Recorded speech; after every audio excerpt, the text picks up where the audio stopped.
તમે મારા મોઢા પર ગુલાલ જોઈને સમજી જ ગયા હશો. હું હમણાં જ દાદાનું વિસર્જન કરીને આવ્યો છું. મિત્રો, ચમત્કાર પર બિલીવ કરો છો?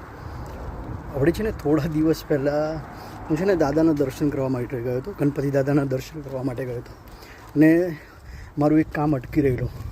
તો મેં તે દિવસ છે ને દાદા પાસે જોલી ફેલાવીને શ્રદ્ધાથી મારે જેમની પાસે માગવું હતું ને મેં માગી લીધું.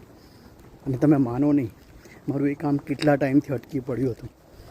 અને દાદાએ, હું જેવો દાદાના દર્શન કરીને બહાર નીકળું છું ને મારા વાલા, મારું એ કામ થઈ જાય છે.